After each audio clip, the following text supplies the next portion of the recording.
Pernah nggak para pendengar radio membayangkan kalau semua radio di Indonesia hanya memutar satu lagu barat yang sama?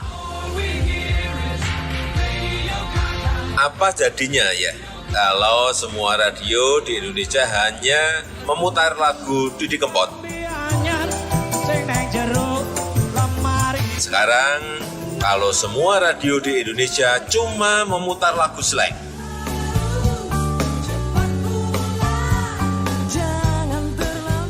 Gimana? Emang enak kalau semua radio memutar lagu yang sama? Gak seru kan?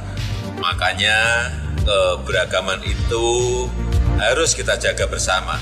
Dan saya yakin PRSSNI akan senantiasa menjaga keberagaman NKRI. Selamat ulang tahun yang ke-45 untuk Persatuan Radio Siaran Swasta Nasional Indonesia. Saya Joko Widodo, pendengar radio. Pak, nanti kita belok kiri aja ya. Jangan lewat jalan besar. Ditutup katanya. Lagi ada demo. Terus nanti di depan Bapak belok kanan. Soalnya sebelah kiri ada orang rusuh bakar-bakar ban. Bentar dulu nih Kak. Mending kita dengerin dulu nih traffic info di radio. Halo pendengar, kembali ke Traffic Info. Menurut informasi TMC hari ini, jalanan lancar dan isu demo yang menyebar di media sosial ternyata tidak terjadi. Stay tune dan dengerin terus lagu favorit kamu. Lah, kok lancar sih? Padahal tadi pas gue baca di berita online. Makanya Kak, kalau mau tahu berita paling akurat, ya dengerin radio. Beritanya udah pasti akurat lah. Perkembangan informasi yang semakin pesat kadang tidak diimbangi dengan berita yang akurat. Nah, di radio kamu bisa mendengarkan berita akurat, bukan yang sesat. Radio, satu suara berjuta telinga. Yuk denger radio. Pesan layanan masyarakat ini dipersembahkan oleh Persatuan Radio Siaran Swasta Nasional Indonesia. Bener sayang, kemarin itu aku cuma sama teman-teman. Mana mungkin aku selingkuh. Yakin? Yakin, aku kan sayang sama kamu. Berani disumpah deh. Kamu bohong. Hah? Buktinya kamu melirik ke kanan. Emang? Orang bohong bisa dilihat dari matanya. Ketika menjawab pertanyaan kemudian bola matanya melirik ke kiri, kemungkinan dia berkata jujur. Tapi kalau melirik ke kanan, lebih besar kemungkinannya dia berbohong. Karena otak kiri berfungsi sebagai auditory memory, sedangkan otak kanan fungsinya untuk kreativitas. Makanya kalau bola mata kamu ke kiri, kamu sedang berusaha mengingat sesuatu. Sebaliknya, kalau melirik ke kanan, bisa jadi kamu sedang mengarang cerita lain. Karena bagian kreativitasmu sedang bekerja untuk berbohong. Ngerti? Kok kamu tahu sih sayang? Tahu lah, aku kan rajin dengerin radio. Mendengarkan radio bisa bikin pintar. Ayo terus belajar dan tingkatkan budaya mendengarkan radio. Iklan ini dipersembahkan oleh PRSSNI dan radio kesayangan Anda ini. Dit, nih orang-orang kok ngomongin suara apaan sih? Suara hati kali, Syah. Itu Svara, S-V-A-R-A, bukan suara. Nah, apaan lagi tuh suara? Nih ya, gue liatin deh ke lo sekalian. Di sini, lo bisa dengerin radio favorit lo, bisa live chat sama penyiarnya juga, terus sama pendengar yang lainnya juga. Seru tuh, terus. Terus, lo juga bisa dengerin podcast-podcast yang seru, juga bisa dengerin musik-musik favorit lo. Wah, pantesan orang-orang pada ngomongin suara. Download juga ah. Download Svara sekarang juga di Play Store atau App Store. Kamu bisa dengerin radio, podcast, dan musik gratis. Svara, sebuah aplikasi karya anak bangsa, hadir untuk menyongsong transformasi industri media di Indonesia.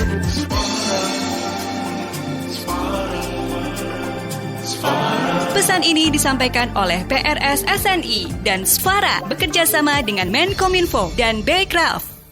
Aduh Allah iya.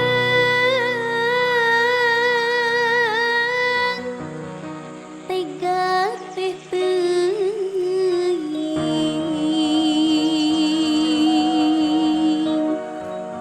akan.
tak di hati mana satu, pilihlah hak mana demo sayang.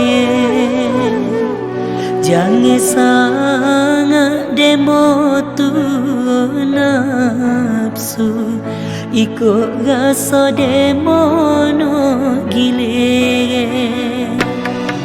Wita tu hak mana demo sayang, rela diriku paling belakang.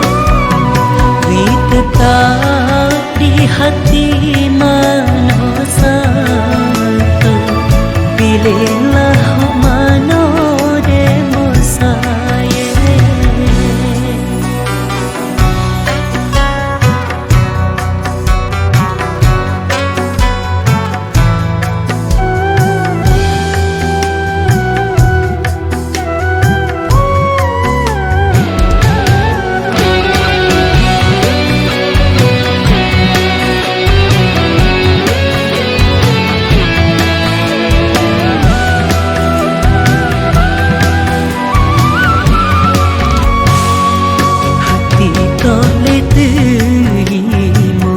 Kasih banyak hati, tak cekat tanggung sesa sedih satu hari. Hanya air mata temai di hati, boleh kasih dua tiga tukar gile mari. Wita tak di hati mana satu, pilihlah hak mana demo sayang. Jangan sangat demo tu nafsu, ikut rasa demo no gile.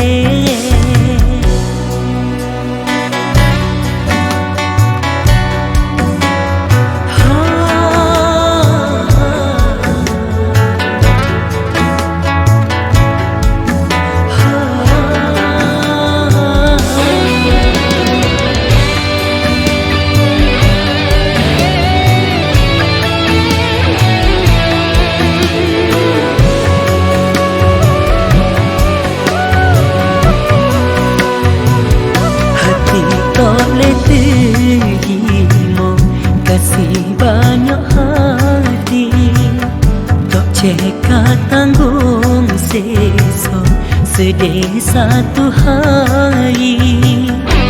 Hanya air mata temai di hati, boleh kasih dua tiga tukar gile mari. Tetap di hati mana satu, pilihlah hak mana demo sayang. Jangan sangat demo tu nafsu, ikut rasa demo no gile. Wita tu hak mana demo sayang, rela diriku paling belakang. Wita tak di hati mana satu, pilihlah hak mana demo sayang.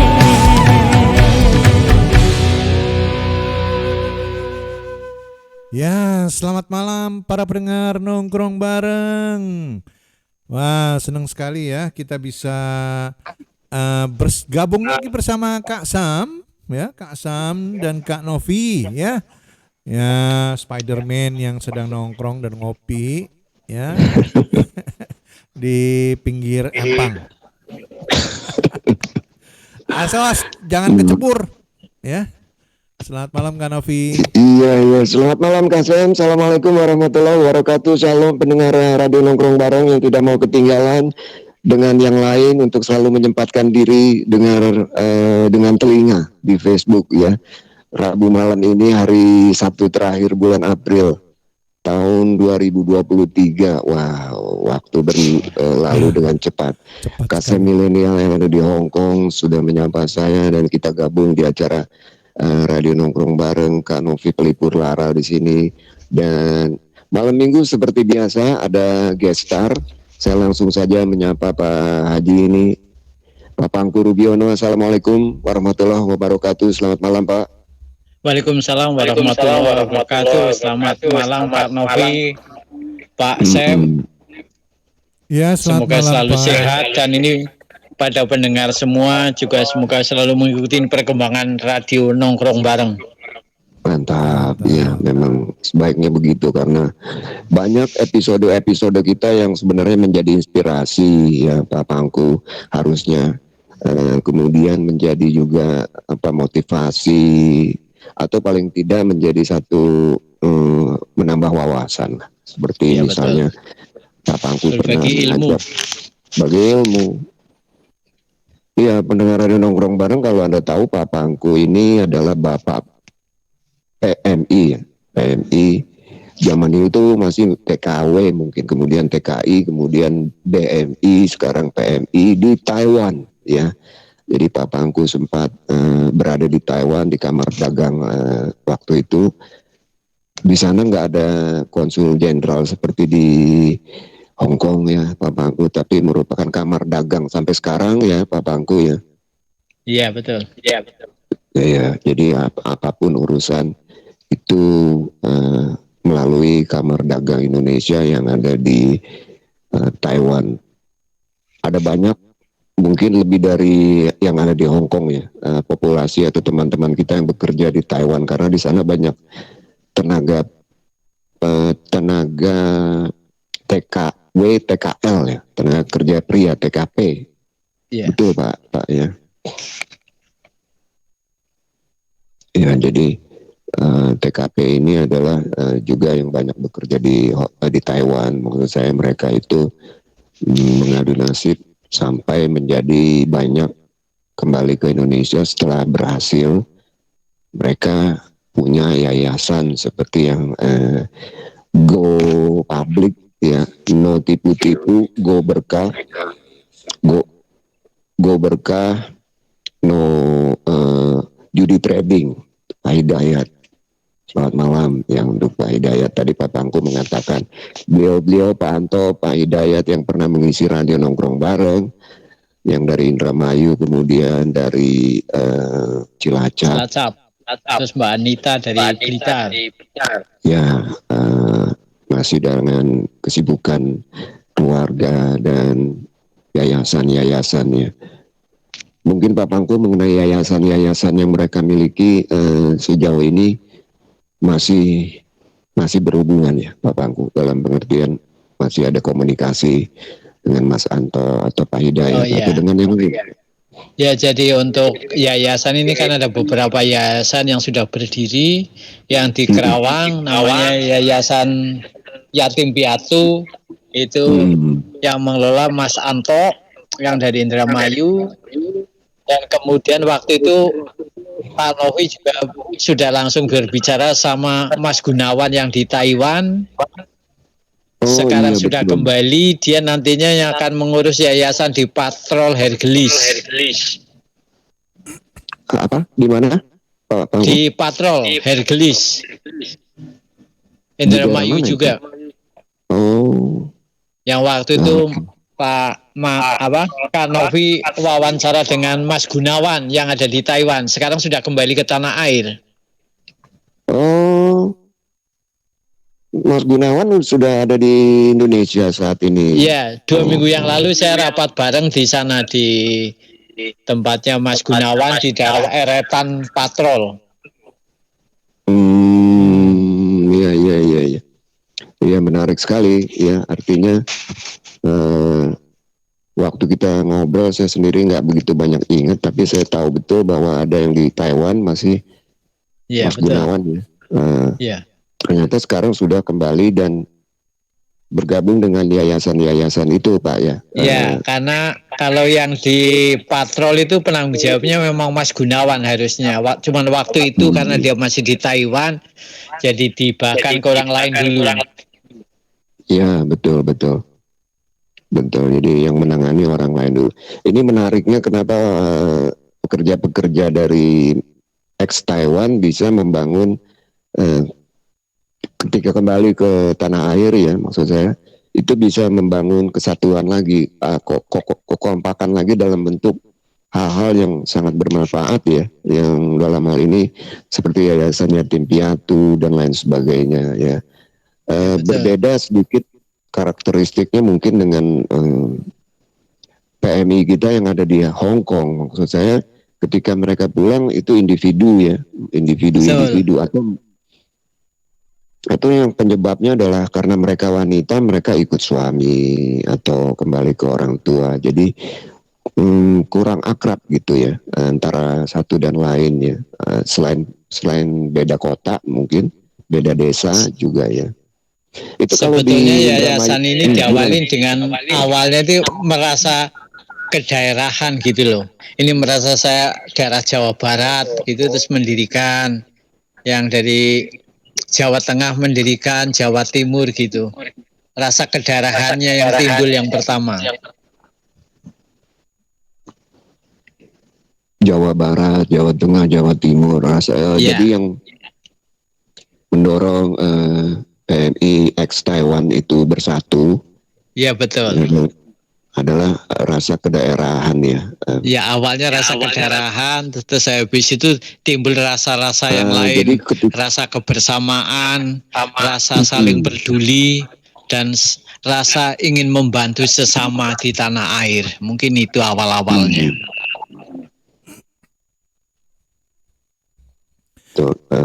Jadi bagus sekali ya Kak Novi ya.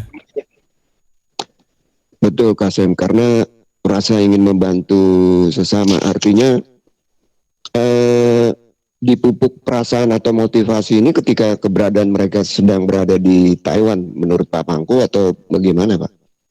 Iya betul, karena saat dia di luar ya mungkin nggak di Taiwan aja, saat di luar sebetulnya dia merasa terpanggil karena mohon maaf pendapatan sudah lebih berlipat-lipat. Dan kadang-kadang ada sebagian yang bisa disisihkan. Kalau di Indonesia mungkin untuk menyisihkan aja kan susah. Ini bisa disisihkan dan punya nilai tersendiri untuk kemanusiaan gitu. Yang sifatnya mungkin ibadah dan hal yang lain. Jadi disalurkan dalam pembangunan yayasan atau kegiatan yayasan yang sifatnya untuk kemanusiaan. Mungkin itu Kak Novi, Pak Sam. Iya, jadi ketika mereka berada di sebelum berangkat bekerja itu mereka memang ingin memperbaiki nasib setelah di luar sudah bagus nasibnya dalam tanda kutip. Kemudian mereka tergerak hatinya karena ada kelebihan income. Ya, ada yang bisa disisihkan. Ya, ini pendengar radio nongkrong bareng perlu jadi satu pemikiran inspirasi juga ya ketika kita punya kelebihan untuk kembali ke kampung halaman kemudian bisa bermanfaat untuk sesama, katakanlah apa yang dikatakan oleh Pak Pangku ya. Selamat malam untuk Mbak Suncin Arvendi, wow, yang sudah menonton kita sejak awal. Terima kasih banyak. Mendengar dengan yang lain. Iya Kasem, kadang-kadang mereka nonton nggak dengerin, lupa dengerin. Ya, sebaiknya ditonton juga didengerin karena ini kita audio ya, dan bersama Pak Pangku dari Taiwan, Bapak PMI ex Taiwan. Jadi keberadaan PMI yang pulang kemudian membangun yayasan itu karena mereka sudah berasa cukup ya. Jadi saya rasa di Hong Kong juga yang berasa cukup bisa punya kelebihan dana ya.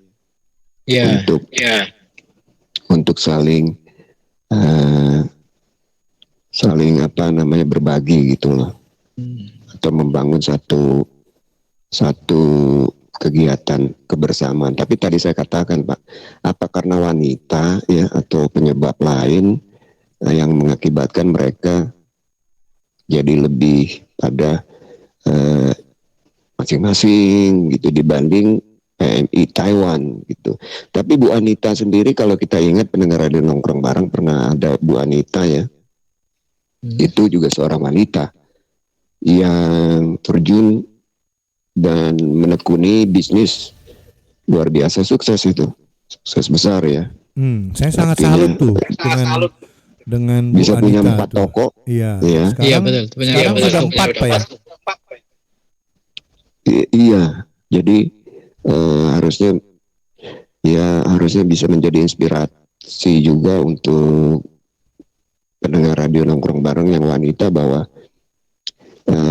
ada kesempatan juga untuk bukan hanya pria dalam hal ini ya Pak Pangku ya. Iya betul. Memberikan motivasi lah. Iya. Oh ya, kita sudah bergabung juga Mbak Lisa yang dari Hong Kong ini. Selamat malam Mbak Lisa. Assalamualaikum warahmatullahi wabarakatuh. Waalaikumsalam warahmatullahi wabarakatuh. Kak Novi. Ya, ada Pak Pangku ya. Oh iya, Pak Pangku juga. Oh iya, selamat malam Mbak Lisa. Semoga selalu sehat. Amin ya rabbal alamin. Iya Mbak Lisa, tadi kita di awal udah ngobrol tentang ini kan banyak Pak Pangku ini kita anggap Bapak PMI Taiwan ya. Kenapa orang-orang dari mantan dari ex Taiwan itu ketika kembali bisa kompak? Tadi saya tanya ya, membangun yayasan, ternyata di Cilacap, di Indramayu, kemudian Mas Gunawan juga yang dari Taiwan. Iya Pak Pangku, itu di Patrol. Iya betul, ada yang di Banyuwangi juga ada. Nah, bagaimana dengan PMI yang di Hong Kong? Saya katakan mungkin karena perempuan, karena wanita, ya ternyata motivasinya karena mereka sudah merasa punya lebih, artinya income-nya, pemasukannya. Mereka berkeinginan untuk membalikan kelebihan ini kepada orang-orang yang memerlukan ya. Saya bilang begitu, katakanlah. Ya, kita kemudian di Indramayu saya pernah ngobrol mengenai cabai dengan Mas Anto kalau nggak salah ya. Iya betul. Salam Budianto. Hah? Salam Budianto. Cabai ya. Iya betul, cabai sama mangga. Sama mangga. Ya. Saya undang Mbak Elisa ini karena saya pernah lihat postingan Mbak Elisa, iya. Bapak lihat itu ya. Kalau itu mah saya belum usaha Pak, bukan usaha itu mah masih kecil-kecilan, masih biasa aja maksudnya. Enggak yang dibikin malu. Iya maksudnya begini, Elisa. Jadi pemikiran ke situ tuh ada gitu yang penting, ya. Oke. Bahwa cabai itu pedes gitu kan, ya. Oh ya betul sih, pedes mau bener. Terus dibikin rujak apalagi lebih cocok. Camping ya.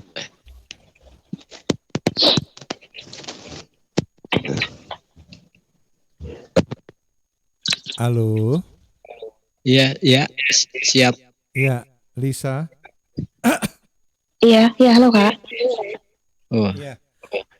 Itu kecil-kecilan, ya kecil-kecil lama-lama jadi besar, ya. Saya rasa bagus juga. Dan cabai, orang Indonesia pasti makan cabai banyak, ya. Iya betul. Dan bukan orang dan cabai itu dijadikan kalau musim mau lebaran gitu cabai pada naik tuh harga Pak ya. 149.000. 144. Wah. 149.000 per kilo. Per kilo kan Sen? Per kilo iya. Lebih mahal di Jogja dong Pak. Lebih 140. Malah maksudnya kemarin gimana, waktu Kak? Lebaran itu, iya maksudnya lebih mahalan di Jogja per kilonya. Waktu itu harga jualnya aja dari petani langsung udah 160-an. Wah. Luar biasa. Iya. Dan kalau saya sih sebenarnya memang juga kecil-kecilan juga sih Kak. Soalnya kan kita cuman punya lahan sedikit. Habis itu saya join sama temen yang ada di situ yang memang dia bisa untuk pertanian kayak gitu. Terus dia yang nanem, dia segala macem, kita bagi dua udah. Dan tapi dia jualnya nggak ke pasar. Tapi itu kayak kalau udah kan mereka udah pada tahu tuh kalau 1,5 bulan pasti kita udah panen. Itu kayak penjual tempe penyetan, terus kayak sambal mercon itu udah langsung datang, udah langsung antri.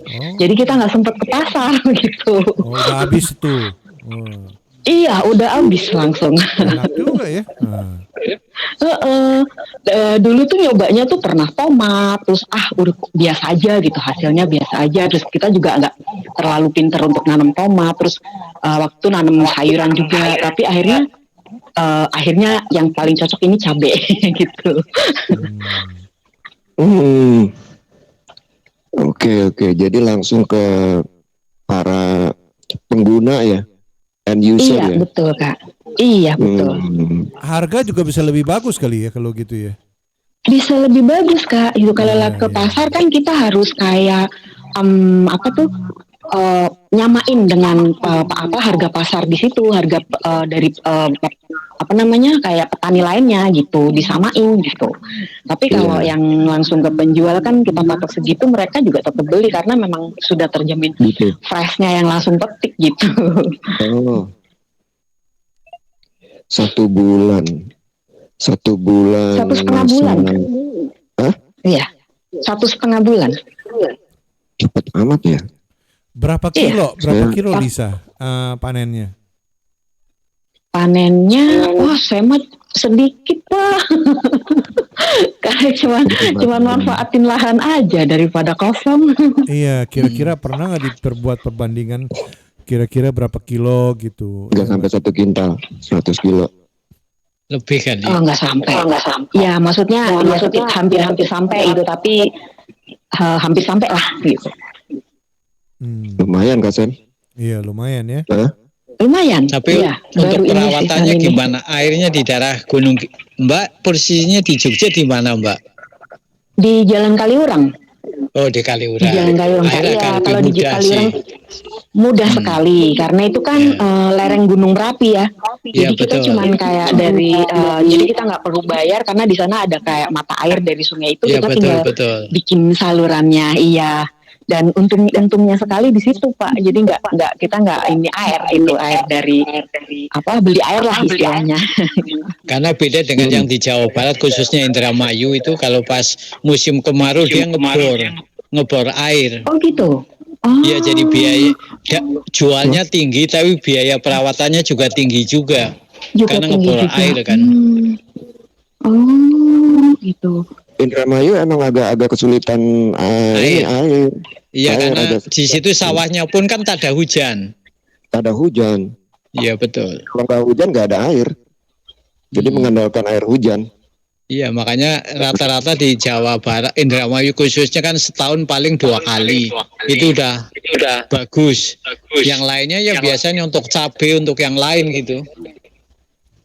Maksudnya setahun 2 kali panen apa Pak Tangku? Panen padi. Panen padi betul ya, setahun 2 kali tuh. Setahun 2 kali ya kalau padi. Beras dari itu juga dipaksa harus buru-buru gitu karena ngejar waktu hujan itu kan. Jadi menyesuaikan cuaca juga ya Pak ya kalau padi. Betul. Makanya orang-orang khususnya Indramayu ini saat cabai itu kayak orang mohon maaf agak orang-orang pada beruntung gitu. Kalau pas naik dia tuh beruntung sekali karena ketutup operasionalnya dari situ. Tapi kalau hujan langsung rontok semua kan. Jadi saat musim kemarau panennya bagus, harganya bagus juga lumayan dia ketutup. Ketutup biaya ya. Ya biayanya terlalu tinggi sebenarnya termasuk tinggi lah. Itu untuk padi aja apa tanaman lain tuh Pak? Kalau biayanya yang tinggi itu? Yang tinggi, yang paling tinggi itu untuk penanaman cabai. Karena saat penanam cabai itu hampir semuanya lah sawahnya dibor untuk nyedot air.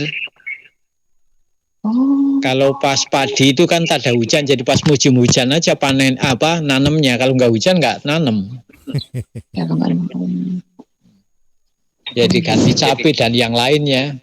Mungkin timun suri atau segala macam itu selingannya. Selamat.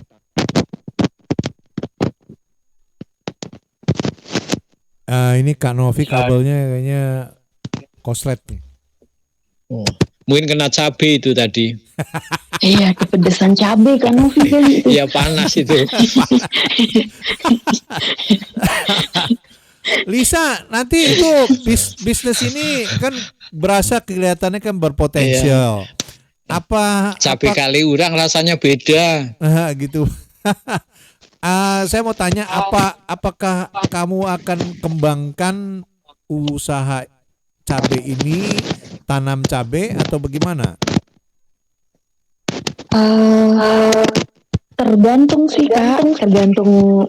Kalau selama ini yang saya baru berapa kali panen aja sih, baru nyoba cabai itu mungkin sekitar 4 kali panen aja ini.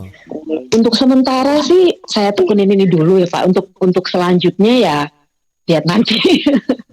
Gitu. Karena saya juga masih kerja di sini kan di Hong Kong terus.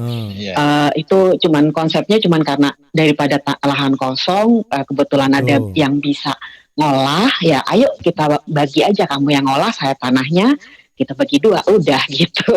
Tapi alhamdulillah day by day kok semakin baik dan kita ini udah 4 kali cocok sama cabai gitu, karena memang kebutuhan cabai itu nggak pernah turun gitu. Jadi kayak ini gitu. Dan alhamdulillah juga karena yang mengelola mungkin dari teman ini kita udah cocok, karena dia pun bukan sembarang kayak petani biasa Kak. Jadi dia memang punya pendidikan di pertanian gitu. Jadi hasilnya alhamdulillah bagus. Mbak Lisa, yang dimaksud orang ini saudara atau kenalan kawan atau SMP gimana? Kak, temen SMP nih, temen SMP. Cowok nih. Enggak dong, cewek Kak, temen SMP. Jadi dari SMP, SMA ngegeng bareng nggak itu? Ya kalau temen SMP cewek ini cewek juga berarti cabai-cabean jadinya kan cabai-cabai. Ya kan pas SMP cabai-cabean Pak. Nah udah tua jadi penanam cabai gitu. Cabai beneran. Pedesnya 2 kali lipat. Pak aku kalau yang namanya cabai-cabean lebih pedas daripada cabai beneran Pak. Iya serius Pak. Jangan pernah mau nyoba ya Pak. Yang serius ada guyonnya juga ada biar nggak cepet lelah. Iya betul. Kak Novi kabelnya kena cabai nih Pak kayaknya. Kak Novi kabelnya kena cabai ya? Suaranya saya nggak dengar jauh. Kak Novi kabelnya kena cabai ya? Iya jam 10:08 saat ini pendengar radio nongkrong bareng ya, kita masih berbincang-bincang dengan menarik sekali dengan Mbak Lisa dengan Pak Pangku Rubiono mengenai cabai dan bercocok tanam lah ya, agrikultur. Tertariknya siapa yang tertarik pertama Mbak Lisa?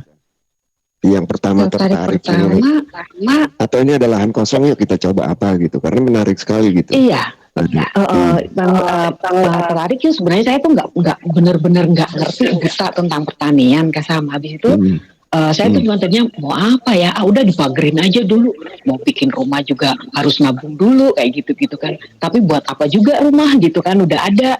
Terus akhirnya saya udahlah ayo aku iseng ya daripada kosong gitu, kamu pagerin aja ntar aku tanam-tanamin apa, dia bilang gitu. Aku sambil belajar gitu, ituin ilmuku gitu, praktekin ilmuku. Oke, kayak seperti itu. Terus ya udah dijual-jual biasa, dari timun, dari tomat, dari apa gitu.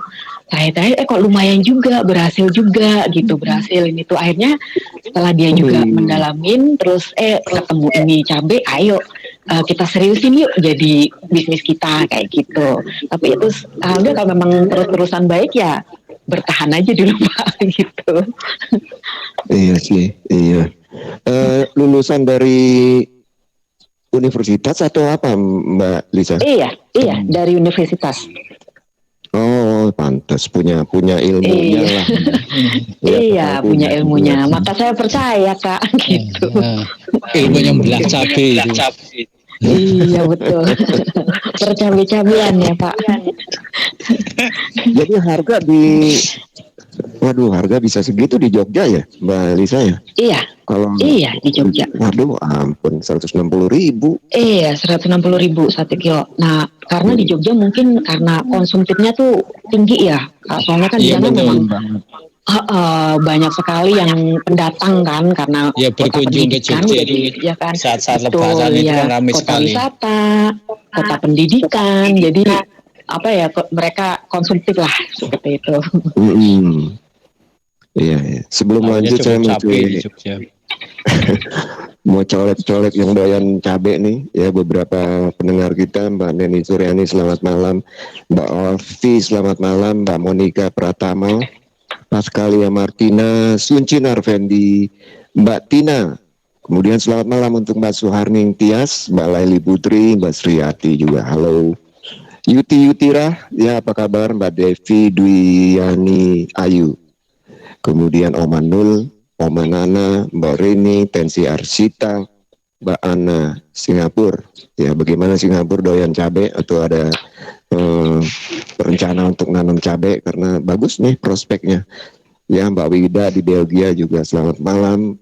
Mbak Regita Wirawan, kemudian Anyong Kasanyong, Mbak Suciati, Paiko Kriwil, Bawelku, Fresia Yani, Joplo Wele, ya, Mbak Eli Sukiyaki, Tukiyam, selamat malam, Mbak Ari Art, Ria Tandayu, Septi Syahrini yang ada di Tegal. Wow, Mbak Septi ini kayaknya menarik, tertarik dengan dunia perkambingan, ya sate kambing kayak begitu. Mary Wong dan keluarga, Mbak Aning Ardani, Esti Rahayu, selamat malam, Mbak Nia Fanding, ya. Asia, selamat malam. Oke, kita lanjut lagi di perbincangan kita jam 10.12 mengenai percabean. Wah, jadi ada lahan yang dimanfaatkan.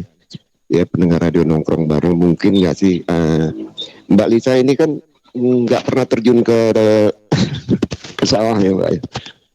Atau bagaimana? Iya, nggak pernah sama sekali tentang pertanian gitu. Tapi hanya punya lahan saja yang memang di situ orang tahu di situ subur karena masih di sekitar lereng Gunung Merapi.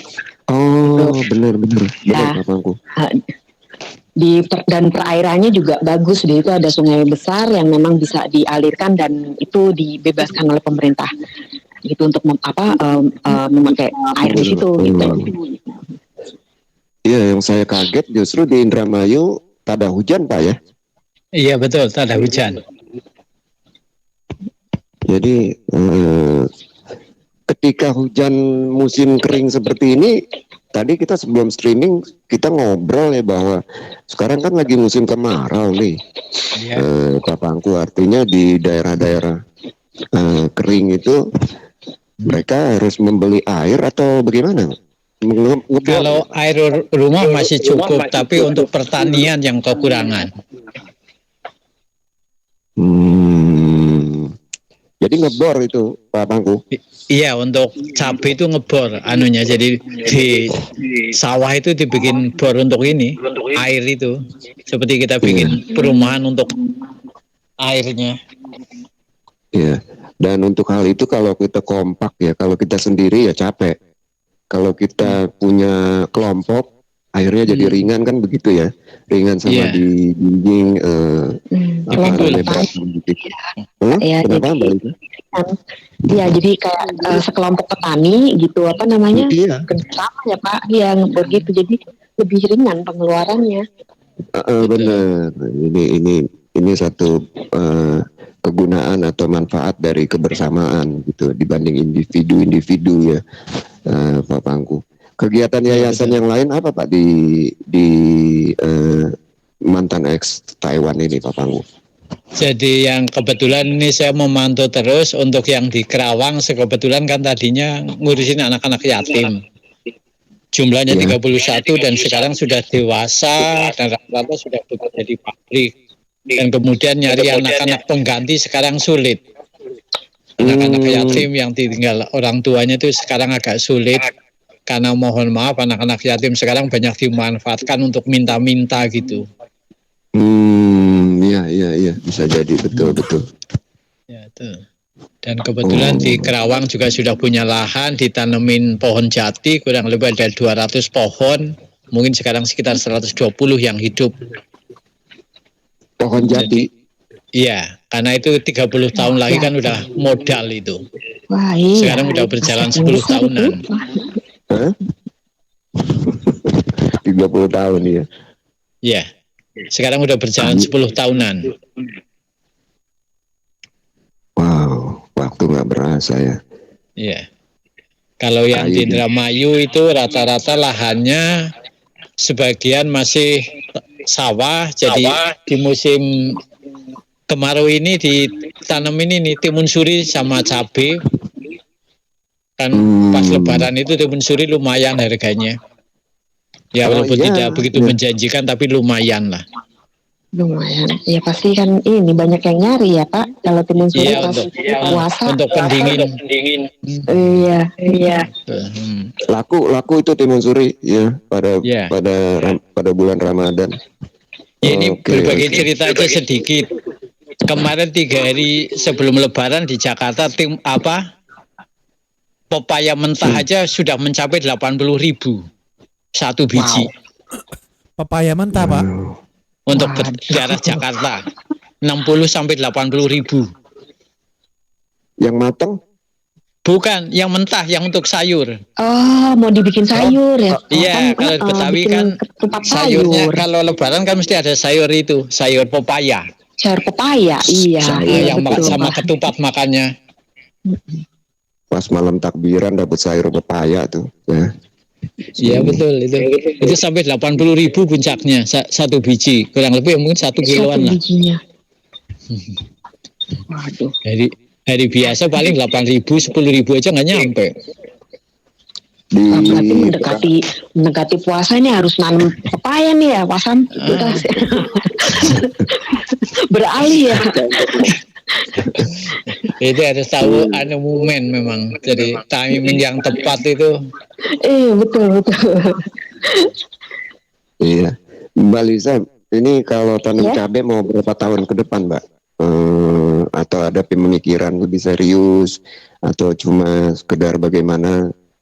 Mungkin ada pandangan sendiri, Mbak Lisa. Pemikiran lebih serius ada Pak, tapi belum bisa diungkapkan. Karena maksudnya masih bisa tidaknya terus untuk berkembang ke selanjutnya itu kan kita masih kayak meraba aja besok bagusnya tahun depan itu gimana kita masih belum tahu, tapi yang untuk yang sekarang ini sih ya sedang dijalanin aja dan memang hasilnya sangat bagus dan udah punya pelanggan juga gitu. Jadi memang mereka udah tahu. Jadi setiap 1,5 bulan mereka selalu tanya, mungkin berapa hari lagi ya dipanen berapa gitu kayak gitu. Jadi ya udah tinggal pas hari panennya, subuh itu udah habis subuh itu udah kita manggil beberapa pekerja gitu untuk panen. Ya udah di situ tinggal banyak yang udah ngambil itu udah antri gitu. Jadi begitu panen habis. Gitu. Itu nggak perlu marketing, nggak perlu promosi ya? Nggak perlu di sekitar pun sudah banyak Pak yang ngambil. Mbak Lisa kayaknya dulu kepengen jadi karyawan bank ini kalau dilihat kata-katanya. Karyawan bank, aduh Pak. Ya, Mbak Lisa sepertinya cita-cita punya jadi pegawai bank tadi kan ada meraba, menerawang, mengelus, sapi ini loh Mbak. Loh kok jadinya jadi petani cabai ya Pak? Saya juga bingung nih. Suaranya juga merdu ya. Lisa. Suaranya juga enak di kuping, adem. Waduh, enak kayak kerupuk aja Pak, enak. Lisa. Jadi meraba aja kasam. Uang. Mungkin tanam cabai sebelahnya pohon pepaya Mbak Elisa. Iya. Iya betul. Oh, good idea, bener. Iya. Jadi pas langsung itu langsung menuju ke Jakarta ya, Kasam ya. Jakarta. 80.000 satu. Naik semua harganya. Iya. Ya mungkin ini bisa jadi inspirasi buat ya pendengar radio nongkrong bareng ya teman-temannya Lisa kalau iya betul sama kawan. Ada yang mereka bingung.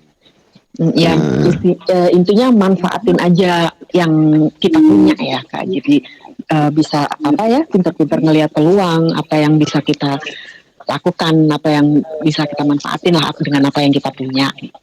Iya. Kan mungkin banyak teman-teman PMI itu udah punya tanah apa Kasam gitu, udah punya tanah, udah punya rumah, itu sebenarnya juga banyak gitu yang udah berhasil, tapi mungkin karena belum bisa ini untuk ngapain ya gitu, belum ada inspirasi ke situ mungkin. Iya kayaknya begitu. Saya pikir juga begitu.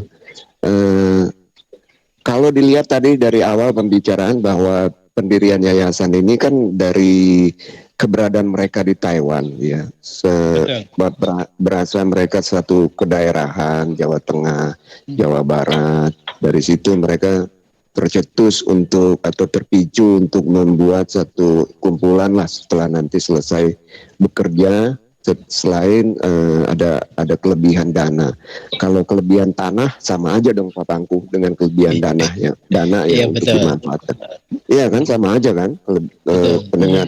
Pendengar kita punya, kalau Mbak Lisa mengatakan banyak yang mungkin saya juga yakin gitu punya tanah ya lebih, tapi mereka tidak memanfaatkan gitu kan. Nah ini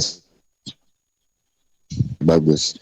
Kalau tidak harus punya uang, tapi mungkin tanah itu bisa Yang menarik dari Mbak Lisa adalah ceritanya bahwa dengan temannya yang ada di Jogja ya dan mengerti tentang itu.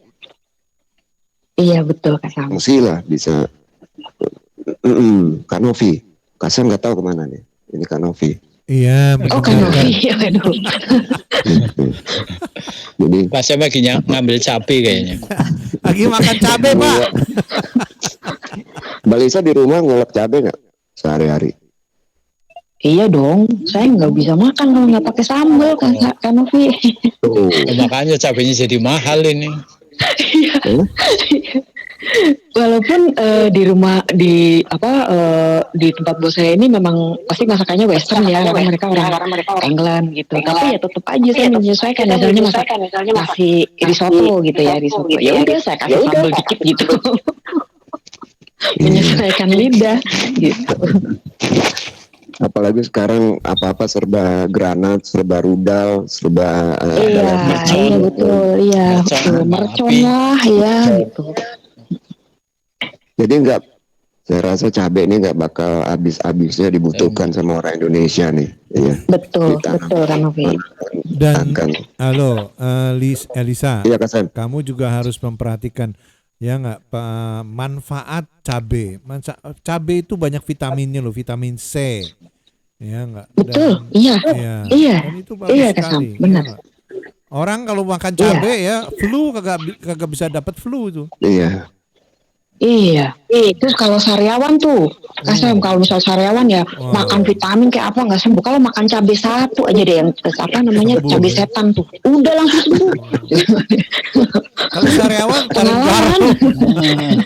Makan cabai juga bikin ini badan tambah cepat tinggi dan tambah gemuk gitu. Waduh.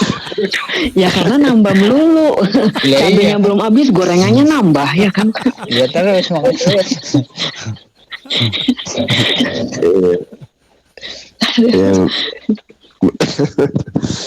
Aduh, menarik Elisa, sekali boleh saya nanya nggak? Itu kamu tanam cabai apa? Cabai rawit, cabai merah, cabai rawit.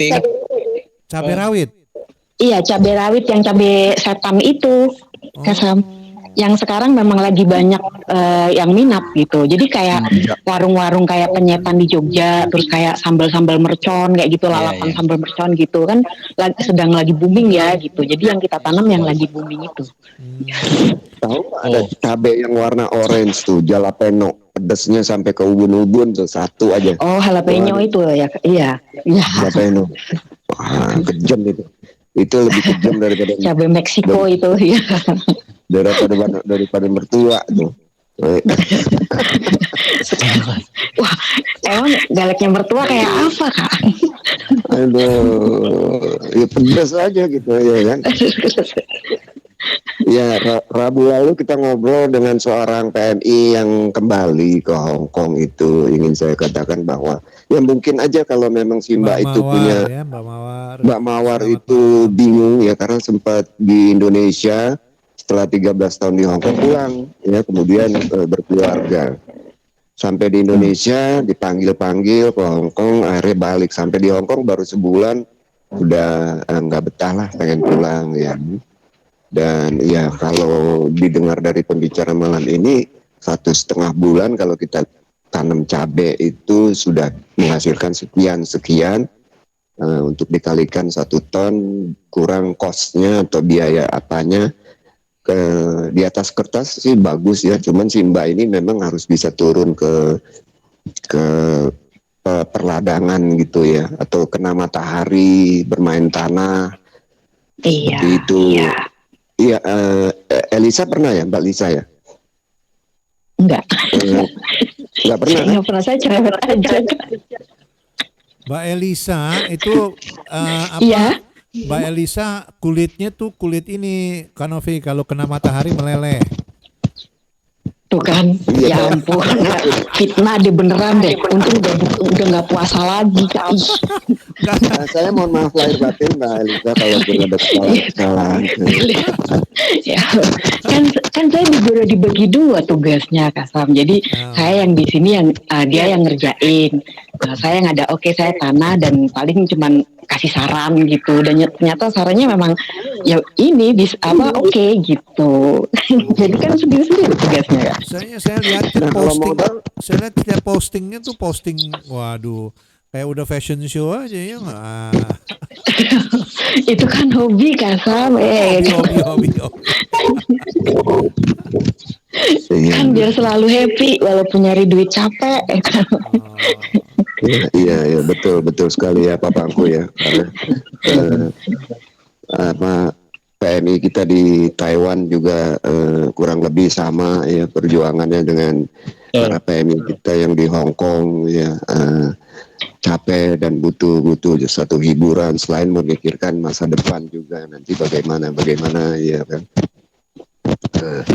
Dan itu disalurkan lewat hobi ya kalau Mbak Elisa mungkin di Hong Kong. Iya. Apapun lah yang dilakukan gitu. Kalau permodalan dikirim atau modalnya berapa sih kalau cabai tuh? Bagaimana sih modelnya? Beli bibit ya? Iya, beli bibit. Beli bibit sama paling karena kita kan sistemnya nggak pakai yang kayak dikasih pestisida lah, kasih ini enggak, cuman perlindungan aja. Terus ya perawatannya juga nggak terlalu ini ya. Nggak terlalu susah juga sih, Kak, cuman nggak terlalu ribet karena yang paling ribet cuman awalnya waktu nanamnya aja, terus pasang kayak plastiknya untuk pengaman biar kayak rumput liarnya itu nggak tumbuh tumbuh di sekitar kan gitu. Kalau tumbuh di sekitar kan kita jadi repot nyambutin terus setiap hari kan gitu. Jadi ditanam seperti pengaman plastik itu biar nggak tanaman liar lainnya tuh nggak tumbuh juga gitu. Paling itu aja, karena kan enaknya di cabai itu karena dia cepat kan, 1,5 bulan udah bisa panen kayak gitu, jadi nggak repot gitu tiap hari ini ngerawatnya tuh nggak repot lah. Iya, kedengarannya Mbak Lisa udah sangat menguasai nih percabean atau lahan percabean. Cuma catatan jangan piara kambing, Mbak. Ya, jangan piara kambing, Mbak Lisa. Ya. Kambing kecil atau kambing. Waduh, saya aja takut makan kambing, Pak. Gimana mau ini? Kenapa takut? Kalau makan sate kambingnya doyan. Sama kambingnya takut. Iya. Takut diseruduk. Takut diseruduk ya.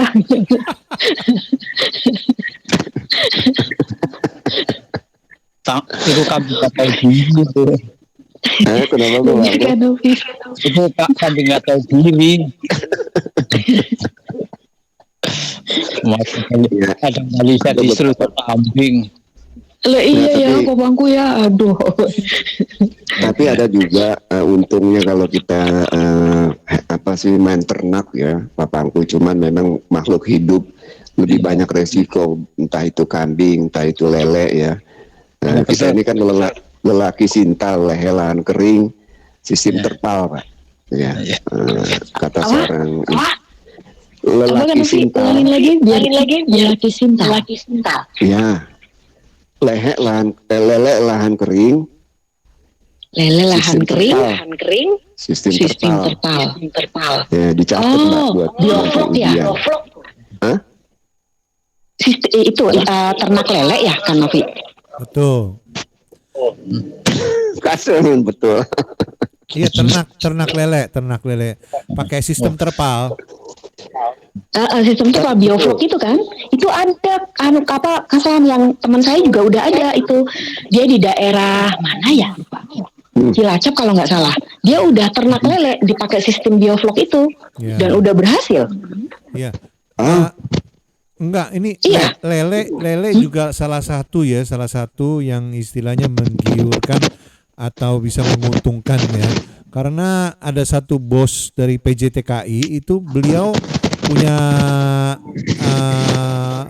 PJTKI di belakang training tempat trainingnya tuh ada lahan, jadi dibikin kolam ini.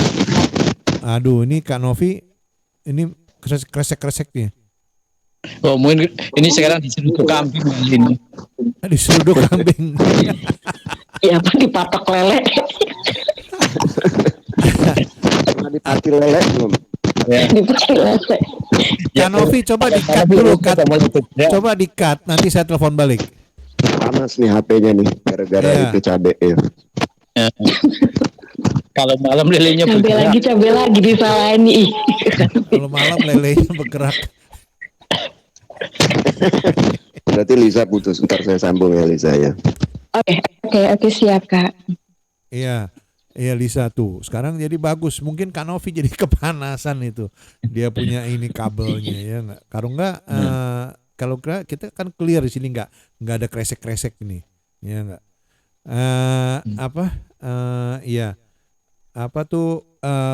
Lele ini juga menggiurkan juga ya Pak ya. Iya betul, menggiurkan. Suatu bisnis yang sangat menggiurkan ini lele. Dan ternyata saya bilang saya tanya, kamu buang kemana aja? Oh nggak usah katanya. Mereka yang datang ke tempat saya ngambil pada beli lele katanya. Lele, jamur itu itu menjanjikan sekarang. Jamur, ya. Jamur apa Pak? Yang jamur kuping itu. Oh jamur kuping, yang hitam. Iya. Oh, iya. Itu menjanjikan itu kan. Iya. Halo. Tadi sampai lelenya siapa namanya? Bisa. Lele. Bukan, yang PJTKI. Iya, Pak Mulyono dia punya lele. Ya enggak, dia ternak lele ya enggak. Iya, karena lele itu nggak gampang mati, terus bandel ya. Dia betul. Iya. Dan laku gitu loh. Pecel lele kiri kanan tuh orang nggak doyan gitu. Dan kuncinya pecel lele adalah sambal tuh. Kalau ikan kan digoreng sama semua ya, hasilnya, rasanya, apanya, ukurannya. Tapi sambalnya yang membedakan. Nah, sambal berkaitan dengan produsen dari petani cabai itu, kembali ke situ jadinya. Saling berkaitan nih dua-duanya. Jadi ada bagusnya juga bikin kolam lele nih, balita, ya kan? Di belakangnya kalau nggak mau piara kambing karena takut diseruduk. Tapi takut kepatil lele ya? Enggak sih, kalau lele mah berani. Iya, nggak apa-apa. Iya, apa? Kalau teman saya itu udah ada juga, dia sistem bioflok juga, dia pakai terpal gitu. Pernah sih saya diceritakan gitu Pak. Jadi cuman butuhin lahan kecil aja, itu bisa satu, iya kan, berapa meter aja gitu ya Pak ya, saya lupa itu. Itu udah 3.000 bibit lele bisa. Iya betul. Iya betul ya Pak. Modalnya hemat karena dengan bahan untuk baknya itu dari terpal, itu biayanya lebih hemat. Dua atau 3 kali panen ganti lagi, itu ada yang sampai 6 kali panen tergantung perawatannya terpal juga. Satu bibit segede kelingking itu. Ya, yang tiangnya biayanya 1.000 aja. Kenapa? Jadi untuk bikin itu kolamnya kan cuma tiangnya bambu-bambu aja biasanya. Iya betul. Jadi saat selesai tanah kembali normal, bisa jadi model apa lagi gitu terus gitu. Iya, bibitnya yang kecil satu itu 400 sampai 600 ya. Kalau 3.000 ya 1, sekian juta ya. Dalam kurang lebih 2-3 bulan kalau memang perawatannya bagus, sudah lumayan besar lah. Iya. Bisa dijual per kilo. Kecil itu rata-rata kalau di Indonesia yang 1 kilo 8. Ya betul. Jadi sedengkal ya. Kalau kebesaran nggak enak gitu. 1 kilo 6 ekor itu rasanya kurang gitu ya. 1,8, 1,9 itu aja, berkisar di antara itu aja. Iya. Mbak Lisa asalnya dari Jogja atau dari mana Mbak Lisa? Dari Jogja. Oh, pantas ya. Artinya bisa barang kerajinan ini kalau orang Jogja. Iya betul Pak. Dari lahir aja sih di Jogja. Bisa bikin apa nggak bisa kerajinannya? Oh kerajinan? Enggak Pak, saya cuma lihat aja kalau kerajinan Pak. tapi kalau di rumah memang ibu memang ini punya kayak kios untuk jualan kain batik, baju batik di pasar. Iya. Itu ya. Kanovi ini konveksi sendiri. Kayaknya harus ini lagi deh. Sorry Lisa, bentar. Kanovi punya kabel kepanasan kresek terus nih. Pak Nov itu mungkin dia harus matiin, dia pakai ini, dia pakai sound cardnya harus dimatiin itu karena kresek kalau gimana Lisa tadi kamu ngomong apa? Enggak, kalau saya sih memang Jogja itu pusat kerajinan. Tapi kalau saya pribadi saya nggak bisa untuk kerajinan, tapi alhamdulillah di rumah kalau yang pegang ibu sih. Oh gitu. Dia ada kayak kios di pasar Pak, di pasar Beringharjo gitu kan, di Hartono Mall itu di Beringharjo ya. Itu tapi kita punya konveksinya sendiri. Jadi kita cuma nerima kain-kainnya aja. Kain-kainnya itu dari Solo. Baru kita bikin jadi entah daster atau kesetelan baju muslim gitu-gitu. Seperti itu, dan dijualnya ke pasar kayak gitu. Kayak kalau kerajinannya itu biasa ya dibikin sama, malah sekarang kayak perkumpulan tuh ada Pak, udah perkumpulan pengrajin Jogja. Tuh kayak perak, terus pengrajin-pengrajin lain itu udah ada perkumpulannya sendiri. Kalau saya termasuk penggemar yang paling rajin nonton aja. Oh ya betul, sama dong Pak. Iya. Tapi dengan nonton kan kita bisa juga jadi tahu semua gitu ya kan, info-info pengetahuan juga. Iya. Karena kebetulan saya suka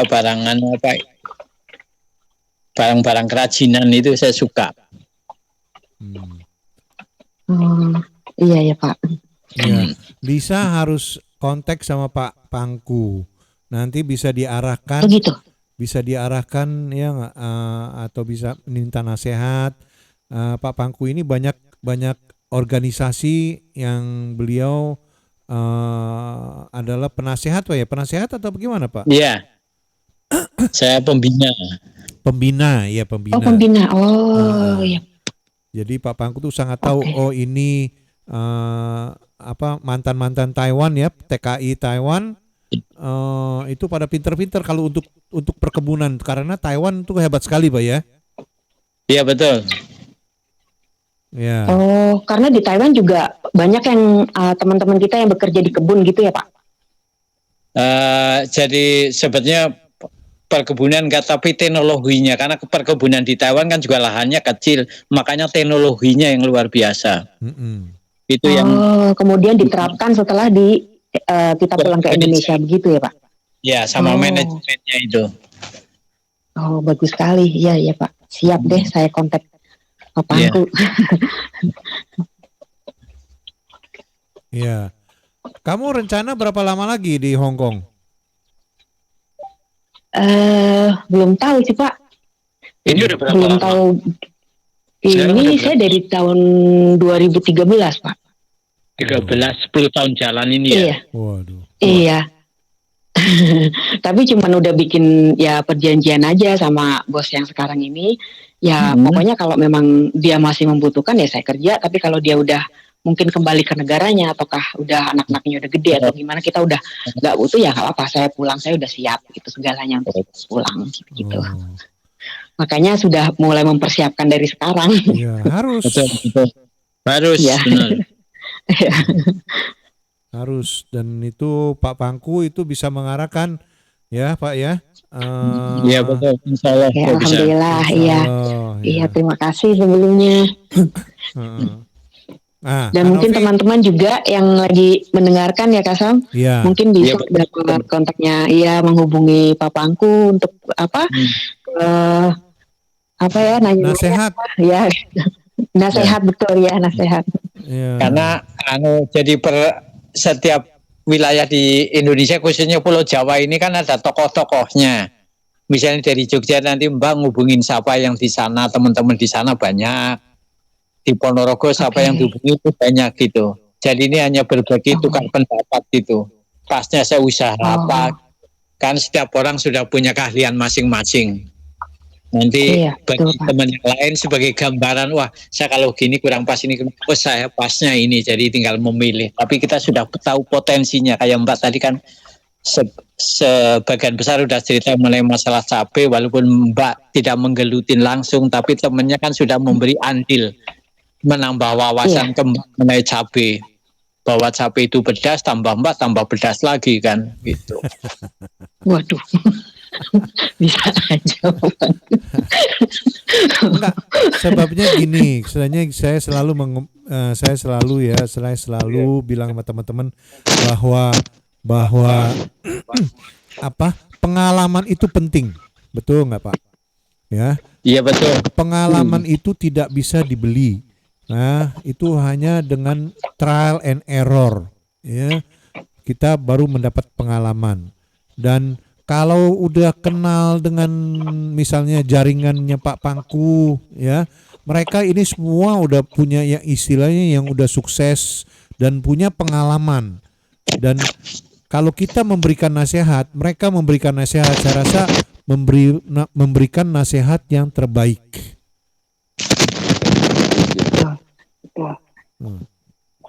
Saran. Ya.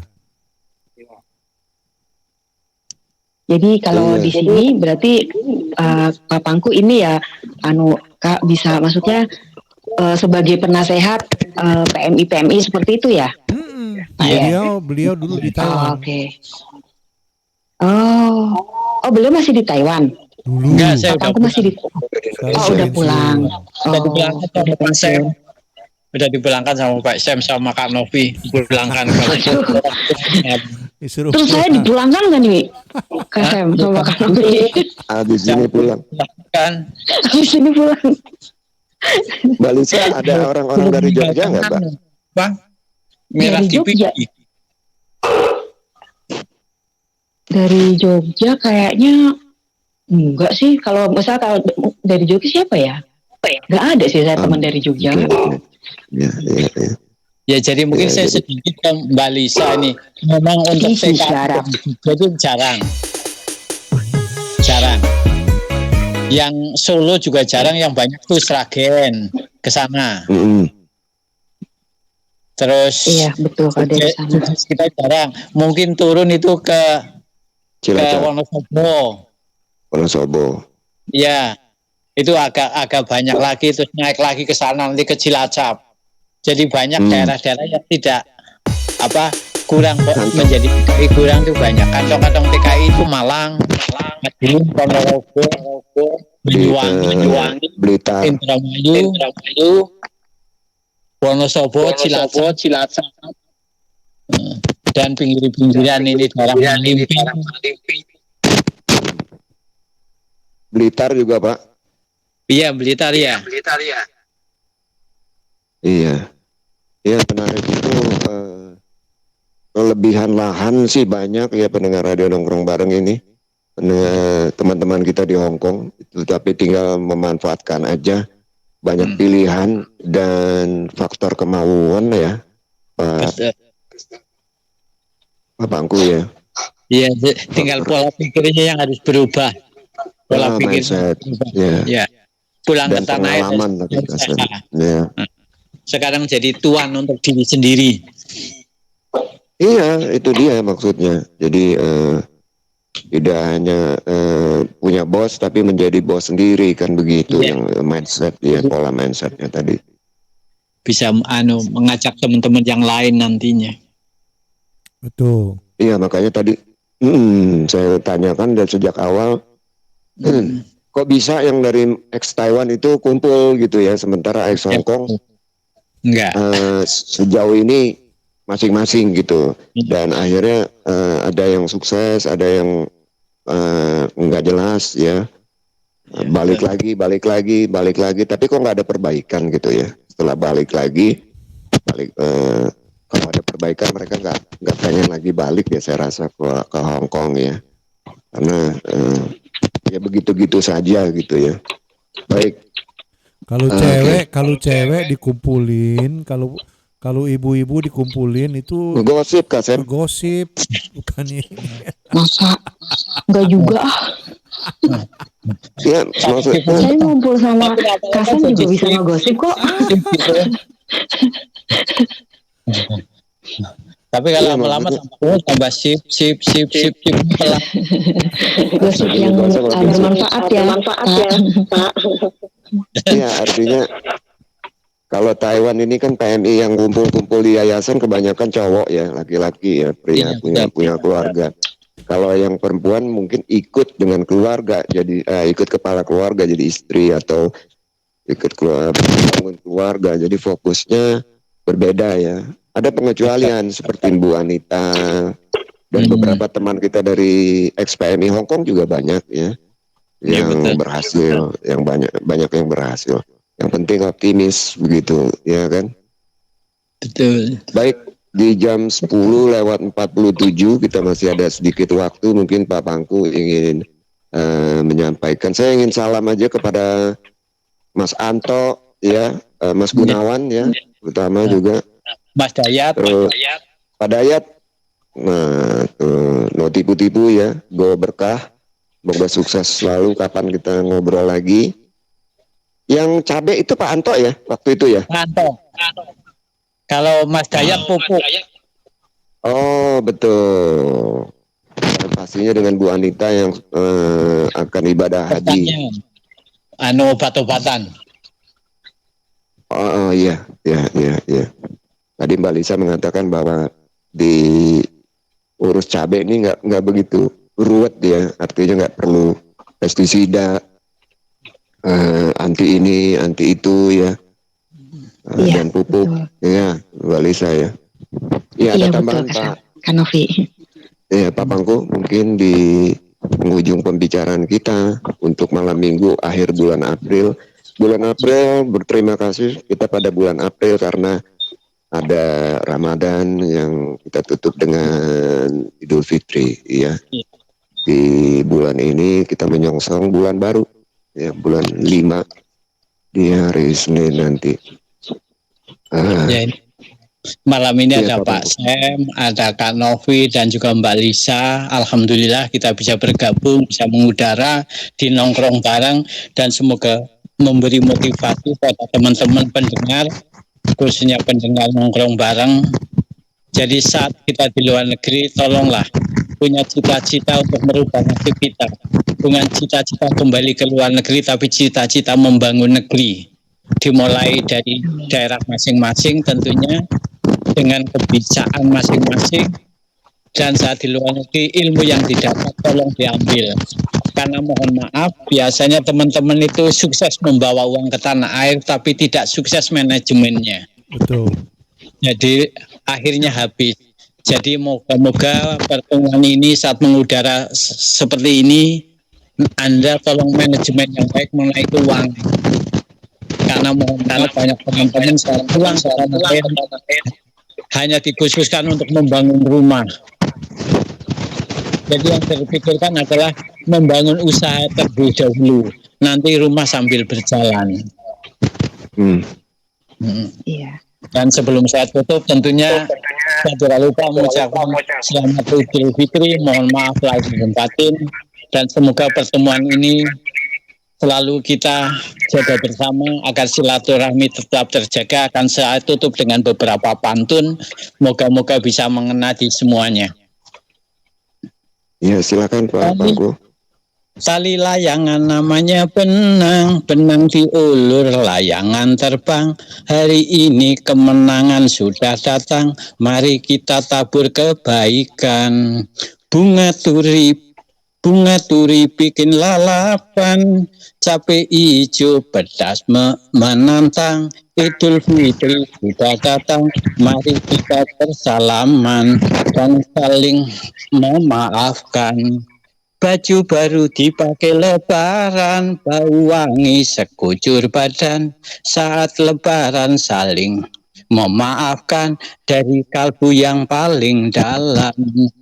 Buah sayur, buah tomat dibelah.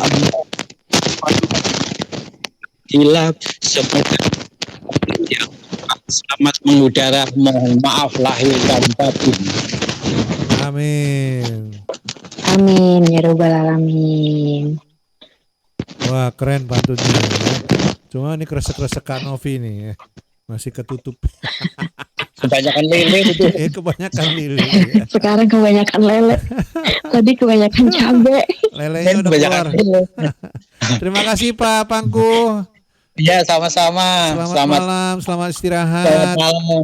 Ya. Pak Sam, Kak Novi, Mbak Lisa, semoga selalu sukses. Selamat malam. Oh iya, keponakan Bapak besok sampai tuh katanya ke Hong Kong.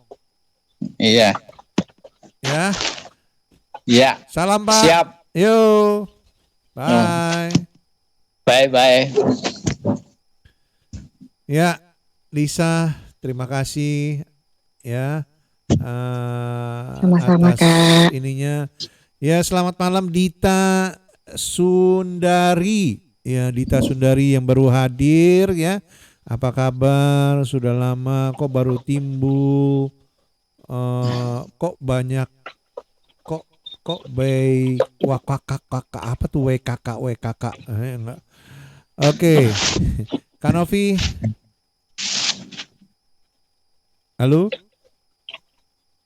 Di mute nih. Ya. Yeah. Ini namanya Lisa Cili kali ya, pasnya. Lisa Cili. Lisa Cili, aduh Pak. Lisa Cabu. Ada aja Pak. Ya ini jadi Lisa Cili, Lisa Cabe. Oke, terima kasih semuanya ya. Kak Novi juga mungkin lagi makan cabe ya. Jadi lagi sibuk. Oke. Buah apel kulitnya kendur. Iya. Jatuh di atas kayu berpaku, met bobo, met tidur, jangan lupa mimpin aku. Iya. Wassalamualaikum warahmatullahi wabarakatuh. Arigatou gozaimasu. Bye bye. Oke. Terima kasih. Dah. Terima kasih. Bye bye. Bye.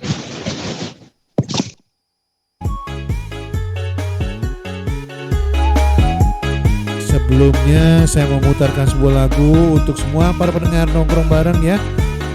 Mari bergoyang ya di malam hari sebelum tidur ya.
Kuring